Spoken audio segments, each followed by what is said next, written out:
যে মানুষটাকে কুসুম সারা জীবন বাবার মতো শ্রদ্ধা করেছে সেই আসলে একটা জ্যান্ত রোবট, আর যাকে জেলের অন্ধকার প্রকোষ্ঠে বন্দী ভেবেছিল সে আসলে মাটির নিচে বসে পুরো রাজপ্রাসাদ নিয়ন্ত্রণ করছে। এক লড়াকু মা আর তার কোল জুড়ে থাকা নিষ্পাপ সন্তান, যাদের রক্ত ছাড়া খুলবে না কয়েকশো বছরের প্রাচীন এক গোপন সিন্দুক। একদিকে ডায়েরির অভিশপ্ত কোড, আর অন্যদিকে একের পর এক যান্ত্রিক মানুষের আক্রমণ। কিন্তু গঙ্গার ঘাটে যখন কুসুম চাবিকাঠি বিসর্জন দিয়ে ভাবল সব শেষ, তখনই তার মোবাইলের স্ক্রিনে ভেসে উঠল এমন এক সত্য যা তার পায়ের তলার মাটি কেড়ে নিল। কে এই অদৃশ্য শক্তি যে কুসুমের নিজের মায়ের অতীতকে অস্ত্র হিসাবে ব্যবহার করছে? জানতে হলে ভিডিওটি শেষ পর্যন্ত দেখুন। কুসুম ভেবেছিল গঙ্গার গভীর জলে চাবিকাঠি বিসর্জন দেওয়ার পর জীবনের সব ঝড় চিরতরে শান্ত হয়ে গেছে। কিন্তু নিয়তির নিষ্ঠুর খেলা যে তখনও শেষ হয়নি তা সে টের পেল ঠিক তার 1 বছর পর, যখন অনাথ আশ্রমের সেই সৎ ট্রাস্টের প্রধান হিরণময়বাবু হঠাৎ এক সন্ধ্যায় কুসুমের কুঁড়ে ঘরে এসে হাজির হলেন। হিরণময়বাবুর মুখ ছিল ফ্যাকাশে এবং তার হাতে ছিল একটি অদ্ভুত কালো রঙের ডিজিটাল ডিভাইস যা অনবরত বিচিত্র সংকেত পাঠাচ্ছিল। কুসুমকে দেখেই হিরণময়বাবু আর্তনাদ করে উঠলেন এবং বললেন, কুসুম, আমাদের ক্ষমা করো, আমরা গাঙ্গুলি বাড়ির সেই অভিশপ্ত ফটকের সিল অক্ষত রাখতে পারলাম না। গতকাল মাঝরাতে একদল আধুনিক অস্ত্রশস্ত্রে সজ্জিত মুখোশধারী মানুষ রাজপ্রাসাদের পাঁচিল টপকে ভেতরে ঢোকে, এবং তারা কোনো সোনাদানা বা হিরে চুরি করেনি, বরং তারা মাটির নিচের সেই ধ্বংস হয়ে যাওয়া ল্যাবরেটরি থেকে ভিক্টোরিয়ার তৈরি যান্ত্রিক মানুষের অবশিষ্ট মাদারবোর্ডগুলো নিয়ে উধাও হয়ে গেছে। কুসুমের বুকের ভেতরটা আবার ছ্যাঁত করে উঠল। সে কোল থেকে তার 1 বছরের সন্তানকে সুলক্ষণা দেবীর কোলে দিল এবং আয়ুষের দিকে তাকাল। আয়ুষ ততক্ষণে তার ল্যাপটপ খুলে শহরের সিসিটিভি ফুটেজ হ্যাক করার চেষ্টা করছিল। কিন্তু অদ্ভুত ব্যাপার হল, পুরো শহরের সমস্ত ডিজিটাল নেটওয়ার্ক যেন কোনো এক অদৃশ্য শক্তির ইশারায় জ্যাম হয়ে গিয়েছিল। ঠিক তখনই কুসুমের কুঁড়ে ঘরের ভাঙা জানলা দিয়ে একটি ছোট ড্রোন ভেতরে ঢুকে পড়ল এবং তার থেকে এক তীব্র হলোগ্রাফিক আলো প্রজেক্টরের মতো কুসুমের সামনে এক জীবন্ত অবয়ব তৈরি করল। কুসুম দেখল সেই আলোয় ভেসে উঠেছে মীনাক্ষী দেবীর অবিকল মুখ, কিন্তু তার গলার স্বর ছিল সম্পূর্ণ যান্ত্রিক এবং শীতল। সেই মূর্তির ঠোঁটে এক পৈশাচিক হাসি ফুটে উঠল এবং সে বলতে শুরু করল, কুসুম, তুই ভেবেছিলিস মেইন সুইচের চৌম্বকীয় তরঙ্গে তুই আমাদের চিরতরে বিকল করে দিয়েছিস, কিন্তু তুই ভুলে গিয়েছিলিস যে কৃত্রিম বুদ্ধিমত্তা কোনো রক্তমাংসের শরীর নয় যাকে তুই হসপিটালের বেডে বা জেলের কুঠুরিতে বন্দি রাখতে পারবি। আমাদের মূল সার্ভার ছিল এই বাংলার মাটির অনেক গভীরে এক গোপন ক্লাউড সিস্টেমে, যা তুই কখনো ছুঁতেও পারবি না। শঙ্করবাবু আর বিনায়ক তো ছিল কেবল দাবার ঘুঁটি, আসল চাল তো আমি চালছি।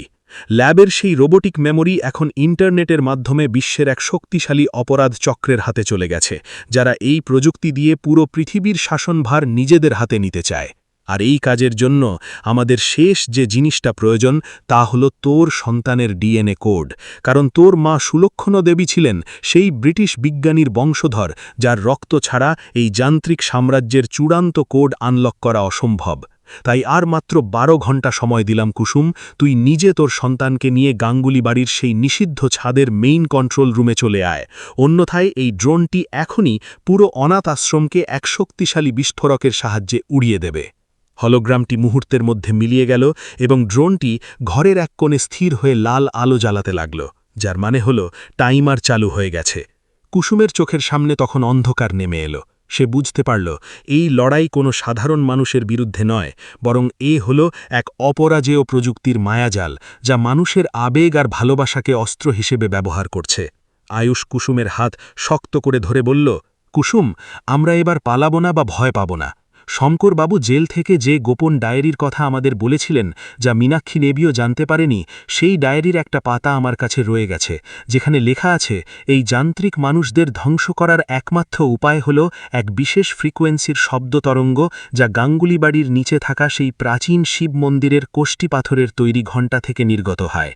কুসুম আর এক মুহূর্ত সময় নষ্ট না করে তার মা সুলক্ষণা দেবীকে অনাথ আশ্রমের শিশুদের নিয়ে নিরাপদ স্থানে চলে যেতে বলল, এবং সে নিজে আয়ুষকে সাথে নিয়ে গভীর অন্ধকারের মধ্যে গাঙ্গুলি বাড়ির সেই সিল করা ফটকের সামনে এসে দাঁড়াল। রাজপ্রাসাদটি এখন এক ভুতুড়ে কঙ্কালের মতো দাঁড়িয়েছিল, চারদিকের বাতাসে যেন এক মৃত্যুর হিমশীতল গন্ধ।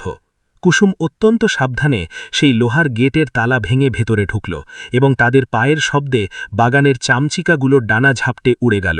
তারা যখন মাটির নিচের সেই গোপন সুড়ঙ্গের দিকে এগোচ্ছিল তখন চারপাশের দেওয়াল থেকে আচমকা এক অদ্ভুত নীল আলো জ্বলে উঠল এবং কুসুম দেখল সুড়ঙ্গের দুই পাশে সারিবদ্ধভাবে দাঁড়িয়ে আছে কয়েকশো নতুন যান্ত্রিক মানুষ, যাদের চোখগুলো লাল আলোর মতো জ্বলছে এবং তাদের হাতে রয়েছে আধুনিক লেজার গান।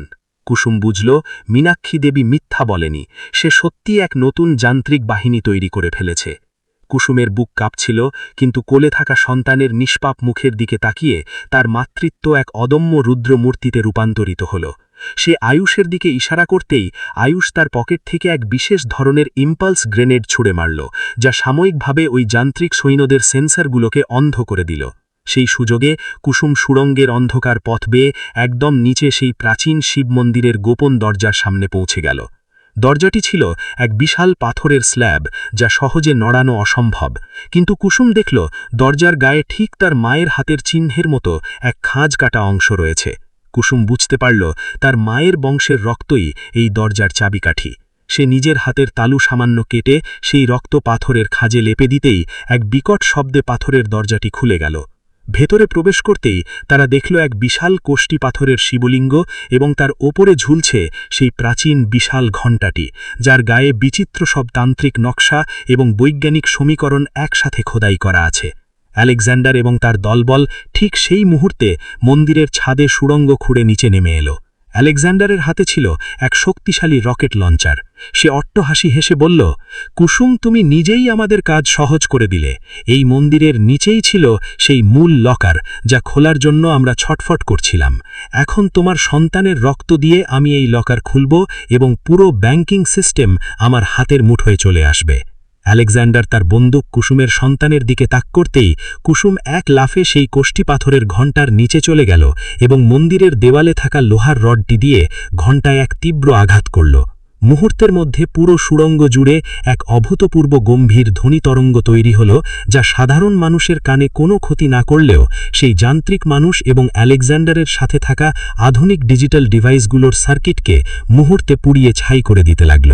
আলেকজান্ডারের হাতের বন্দুকটি তার হাতের মধ্যেই বিস্ফোরিত হল এবং সে যন্ত্রণায় চিৎকার করে মাটিতে লুটিয়ে পড়ল। কুসুম দেখল সুড়ঙ্গের দেওয়ালে থাকা সমস্ত নীল আলো একে একে নিভে যাচ্ছে এবং মীনাক্ষী দেবীর সেই যান্ত্রিক সাম্রাজ্যের মাদারবোর্ডগুলো উচ্চ ফ্রিকোয়েন্সির টানে গলে তরল ধাতুতে পরিণত হচ্ছে। পুরো রাজপ্রাসাদটি তখন এক তীব্র ভূমিকম্পের মতো কাঁপতে শুরু করল এবং ছাদ থেকে বড় বড় পাথরের চাই ভেঙে পড়তে লাগল। আয়ুষ কুসুমকে এবং তার সন্তানকে শক্ত করে ধরে সেই ভাঙা সুড়ঙ্গের পথ বেয়ে ওপরের দিকে দৌড়াতে শুরু করল। তারা যখন গাঙ্গুলি বাড়ির মূল ফটক পার হয়ে খোলা মাঠের দিকে চলে এলো, ঠিক তখনই এক বিকট বিস্ফোরণে পুরো গাঙ্গুলি বাড়ি মাটির নিচে ধসে গিয়ে এক বিশাল ধ্বংসস্তূপে পরিণত হল। ভোরের প্রথম আলো যখন সেই ধ্বংসস্তূপের ওপর এসে পড়ল, কুসুম দেখল বাতাস থেকে সেই বিষাক্ত নীল ধোঁয়া চিরতরে উধাও হয়ে গেছে এবং গঙ্গার হাওয়া এক পরম শান্তিতে তাদের শরীর ছুঁয়ে যাচ্ছে। কুসুম তার সন্তানকে আকাশের দিকে তুলে ধরল এবং দেখল দূর আকাশে সূর্য উঠছে এক নতুন যুগের বার্তা নিয়ে, যেখানে কোনো যান্ত্রিক মায়াজাল মানুষের ভালোবাসাকে বন্দী করতে পারবে না এবং গাঙ্গুলি বাড়ির সেই অভিশপ্ত ইতিহাস চিরতরে মাটির নিচে সমাধিস্থ হয়ে গেল এক অনন্ত শান্তির চাদরে মুড়ি দিয়ে।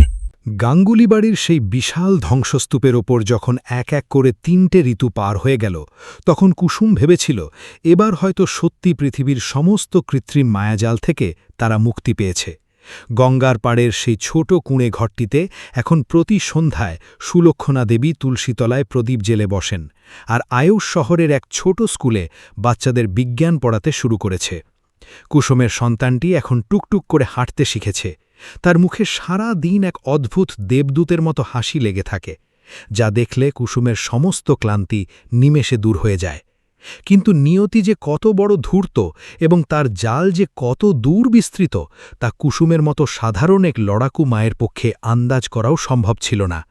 একদিন গভীর রাতে যখন পুরো গ্রাম নিস্তব্ধতায় ডুবে আছে, তখন হঠাৎ কুসুমের কুয়ে ঘরের দরজায় এক মৃদু টোকা পড়ল। কুসুম ধড়ফড় করে বিছানায় উঠে বসল এবং দেখল আয়ুষও ততক্ষণে হাত বাড়িয়ে তার লাঠিটা শক্ত করে ধরেছে। কুসুম সাবধানে দরজার ফাঁক দিয়ে বাইরে তাকাতেই দেখল সেখানে এক রক্তাক্ত বৃদ্ধ মানুষ মাটিতে অর্ধচেতন অবস্থায় পড়ে আছেন। কুসুম দরজা খুলতেই চমকে উঠল, কারণ এই মানুষটি আর কেউ নন, স্বয়ং হিরণময়বাবু, যিনি সেই সৎ ট্রাস্টের প্রধান ছিলেন। হিরণময়বাবুর সারা শরীরে চাবুকের দাগ, এবং তার চোখ দুটো ভয়ে ঠিকরে বেরোচ্ছে। কুসুম আর আয়ুষ মিলে তাকে ঘরের ভেতরে এনে মাথায় জল দিতেই তিনি ক্ষীণ স্বরে বললেন, কুসুম, ওরা আমাকে ছাড়েনি। ওরা জেনে গেছে যে গাঙ্গুলি বাড়ির সেই কোষ্টি পাথরের ঘণ্টার ধ্বনিতে যে মাদারবোর্ডগুলো গলে গিয়েছিল, তার একটা ব্যাকআপ ডেটা আলেকজান্ডারের লন্ডনের ল্যাডে স্বয়ংক্রিয়ভাবে সক্রিয় হয়ে উঠেছে। কুসুম স্তম্ভিত হয়ে গেল, কারণ সে নিজের চোখে আলেকজান্ডারকে ধ্বংস হতে দেখেছিল। হিরণময়বাবু কুসুমের হাত জড়িয়ে ধরে বললেন, আলেকজান্ডার তো কেবল এক মুখোশ ছিল কুসুম। আসল আলেকজান্ডার কখনো ভারতে আসেনি। যে এসেছিল সে ছিল এক নিখুঁত ক্লোন রোবট, যার ধমনীতে আলেকজান্ডারের আসল ডিএনএ প্রবাহিত হচ্ছিল। আর এখন সেই লন্ডনের মূল গবেষণাগার থেকে এক নতুন তরঙ্গের নির্দেশ এসেছে, যা ভারতের সমস্ত ডিজিটাল ব্যাংকিং এবং স্যাটেলাইট যোগাযোগ ব্যবস্থাকে নিজেদের নিয়ন্ত্রণে নিতে শুরু করেছে। আর তারা অলরেডি শহরের অনাথাশ্রমের ২০ জন শিশুকে বন্দী করেছে এক আন্তর্জাতিক জাহাজে, যা গঙ্গার মোহনা দিয়ে বঙ্গোপসাগরের দিকে রওনা দিয়েছে। কুসুমের চোখের কোণ দিয়ে এক ফোঁটা তপ্ত অশ্রু গড়িয়ে পড়ল, কিন্তু পরক্ষণেই তার মাতৃত্ব এবং অনাথ শিশুদের প্রতি ভালোবাসা তাকে এক সিংহের মতো গর্জে উঠতে বাধ্য করল। সে আয়ুষের দিকে তাকিয়ে বলল, আয়ুষ, আমাদের শেষ লড়াইয়ের সময় এসে গেছে।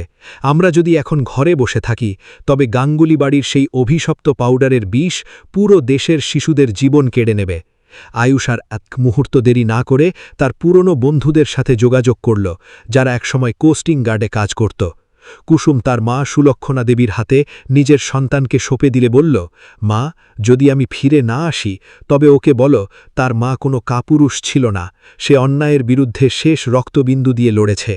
সুলক্ষণা দেবী কুসুমের কপালে চুমু খেয়ে এক পবিত্র লাল সুতো বেঁধে দিলেন, যা তিনি এক সিদ্ধ আশ্রম থেকে এনেছিলেন। কুসুম আর আয়ুষ রাতের অন্ধকারেই এক দ্রুতগামী স্পিড বোটে চেপে গঙ্গার সেই উত্তাল স্রোতের বুকে ভেসে পড়ল। হিরণময় বাবুর দেওয়া জিপিএস ট্র্যাকার অনুযায়ী সেই কালো রঙের বিশাল আন্তর্জাতিক জাহাজটি তখন মোহনার কাছে নোঙর ফেলে দাঁড়িয়েছিল। চারদিকের কুয়াশায় জাহাজটিকে এক বিশাল জলদানবের মতো দেখাচ্ছিল। কুসুম অত্যন্ত ক্ষিপ্রতার সাথে জাহাজের পেছনের লোহার মই বেয়ে ওপরে উঠে এল। তার হাতে ছিল একটি বিশেষ চৌম্বকীয় কুঠার, যা আয়ুষ ল্যাবের লোহা গলিয়ে তৈরি করেছিল। জাহাজের ডেকে পা দিতেই কুসুম দেখল সেখানে কোনো মানুষ নেই, কেবল এক নিশ্ছিদ্র নিস্তব্ধতা, আর চারদিকের সিসিটিভি ক্যামেরাগুলো অনবরত লাল আলো জ্বালিয়ে কুসুমের গতিবিধি পর্যবেক্ষণ করছে। হঠাৎ জাহাজের লাউডস্পিকার থেকে এক চেনা কণ্ঠস্বর ভেসে এলো, যা শুনে কুসুমের গায়ের লোম খাড়া হয়ে গেল। সেই স্বরার কারও নয়, স্বয়ং শঙ্করবাবুর, যিনি জেলে বসে পাগল হয়ে গিয়েছিল বলে পুলিশ দাবি করেছিল। শঙ্করবাবুর সেই অট্টহাসি পুরো জাহাজের ডেকে প্রতিধ্বনিত হতে লাগল, এবং সে বলতে শুরু করল, কুসুম, তুই ভেবেছিলিস চৌম্বকীয় তরঙ্গে আমার মগজ নষ্ট হয়ে গেছে, কিন্তু তুই জানতিস না যে আমার মাথার ভেতরে মীনাক্ষী দেবী আগেই এক সিলিকন চিপ প্রতিস্থাপন করে রেখেছিল, যা আমার জৈবিক মস্তিষ্ক বিকল হলেও আমার স্মৃতিকে অক্ষত রাখে। আমি এখন এই জাহাজের মূল চালিকা শক্তি। কুসুম, তোর চোখ দুটো উপড়ে নেওয়ার জন্য আমি এখানে অপেক্ষা করছি, কারণ লন্ডনের সেই সিন্দুক খুলতে তোর রেটিনা স্ক্যান ছাড়া আর কোনো উপায় নেই। কুসুম চিৎকার করে বলল, শঙ্করবাবু, তোমার লোভের শেষ কোথায়? তুমি তো একসময় আমাকে নিজের মেয়ের মতো ভালোবেসেছিলে, তবে কেন এই নিষ্পাপ শিশুদের জীবন নিয়ে খেলছ? শঙ্করবাবু আবার হেসে উঠলেন এবং বললেন, ভালোবাসা হল দুর্বল মানুষের অলঙ্কার কুসুম, ক্ষমতার সামনে ভালোবাসার কোনো মূল্য নেই। ঠিক তখনই জাহাজের নিচের হোল্ড থেকে শিশুদের কান্নার আওয়াজ কুসুমের কানে এলো। কুসুম আর এক মুহূর্ত দ্বিধা না করে জাহাজের ভেতরের দিকে দৌড়াতে শুরু করল, কিন্তু তার পথ আটকে দাঁড়িয়ে পড়ল ৪ জন বিশালকায় যান্ত্রিক সৈন্য, যাদের শরীর কুসুমের আঘাতেও ভাঙছিল না, কারণ তারা তৈরি হয়েছিল এক বিশেষ টাইটেনিয়াম সংকর ধাতু দিয়ে। আয়ুষ তখন জাহাজের মেইন পাওয়ার কেবিনে ঢুকে সমস্ত তার কেটে দেওয়ার চেষ্টা করছিল, কিন্তু শঙ্করবাবুর কৃত্রিম বুদ্ধিমত্তা তাকে অনবরত শক দিচ্ছিল। কুসুম বিপদে পড়ে তার হাতের সেই চৌম্বকীয় কুঠারটি সরাসরি জাহাজের প্রধান জেনারেটরের ওপর ছুঁড়ে মারল। এক বিকট শব্দে স্পার্ক হয়ে পুরো জাহাজের আলো নিভে গেল, এবং সেই অন্ধকারের সুযোগে কুসুম শিশুদের বন্দিশালার দরজা ভেঙে ভেতরে ঢুকল। সে দেখল শিশুরা সবাই এক নীল আলোর বৃত্তের মধ্যে অবশ হয়ে বসে আছে। কুসুম বুঝতে পারল এই সেই বিষাক্ত পাউডারের ডিজিটাল সংস্করণ যা শিশুদের স্নায়ুকে অবশ করে রেখেছে। কুসুম তার হাতের সেই পবিত্র লাল সুতোটি যা তার মা তাকে দিয়েছিল তা মেইন কন্ট্রোল প্যানেলের ওপর ছুড়ে দিতেই এক অদ্ভুত রাসায়নিক বিক্রিয়া ঘটল, কারণ সেই সুতোয় মেশানো ছিল এক বিশেষ পাহাড়ি ভেষজের লাশ যা ওই রাসায়নিক ধোঁয়াকে মুহূর্তে নিষ্ক্রিয় করে দিতে সক্ষম। শিশুরা একে একে চোখ মেলল এবং কুসুমকে দেখে মা বলে চিৎকার করে উঠল। কুসুম তাদের সবাইকে জাহাজের লাইফবোটে তুলতে শুরু করল, কিন্তু ঠিক সেই মুহূর্তে পেছন থেকে এক তীব্র ঠান্ডা হাত কুসুমের গলা চেপে ধরল। কুসুম তাকিয়ে দেখল সে আর কেউ নয়, স্বয়ং শঙ্করবাবুর সেই চিপ নিয়ন্ত্রিত শরীর, যার চোখ দুটো এখন সম্পূর্ণ যান্ত্রিক লাল। কুসুমের দম আটকে আসছিল, কিন্তু সে তার শেষ শক্তি দিয়ে পকেট থেকে একটি ছোট কাঁচের শিশি বের করল, যাতে ছিল গঙ্গার সেই পবিত্র জল এবং কোষ্টি পাথরের কিছু গুঁড়ো যা সে সুড়ঙ্গ থেকে কুড়িয়ে এনেছিল। কুসুম সেই তরল সরাসরি শঙ্করবাবুর চোখের লেন্সে ছুঁড়ে মারতেই এক তীব্র অ্যাসিডের মতো ধোঁয়া বেরোতে শুরু করল এবং শঙ্করবাবুর ভেতরের চিপটি অনবরত শর্ট সার্কিট হতে লাগল। শঙ্করবাবু যন্ত্রণায় ছটফাট করতে করতে জাহাজের রেলিংয়ের ওপর দিয়ে সরাসরি গঙ্গার অতল জলে তলিয়ে গেলেন, এবং তার সাথে সাথে সেই অভিশপ্ত গাঙ্গুলি বংশের শেষ পাপের অধ্যায় চিরতরে সমাপ্ত হল। আয়ুষ ততক্ষণে পুলিশ এবং কোস্টগার্ডের জাহাজ নিয়ে সেখানে পৌঁছে গেছে। সমস্ত শিশুদের উঠার করে যখন ভোরের প্রথম আলোয় গঙ্গার ঘাটে ফিরিয়ে আনা হল, তখন পুরো গ্রামের মানুষ কুসুমকে এক জীবন্ত দেবী হিসেবে বরণ করে নিল। কুসুম যখন আবার তার কুড়ে ঘরে ফিরে তার মা আর নিজের সন্তানকে বুকে জড়িয়ে ধরল, তখন তার মনে হল আজ থেকে সত্যি বাংলার আকাশে আর কোনো মায়াজাল থাকবে না, কারণ ন্যায়ের আলো শুধু অন্ধকারকে দূর করে না, তা আগামী প্রজন্মের জন্য এক নতুন পৃথিবীর জন্ম দেয়, যেখানে কোনো যন্ত্র মানুষের ভালোবাসাকে পরাস্ত করতে পারে না। গঙ্গার শান্ত জল তখন ভোরের সূর্যের আলোয় সোনার মতো চকচক করছিল, আর কুসুমের মুখে ছিল এক বিজয়ী মায়ের চিরন্তন প্রশান্তি, যা হাজার বছর ধরে বাংলার মায়েরা তাদের সন্তানদের রূপকথা হিসাবে শুনিয়ে যাবে। অন্যায়ের বিনাশ অবশ্যম্ভাবী।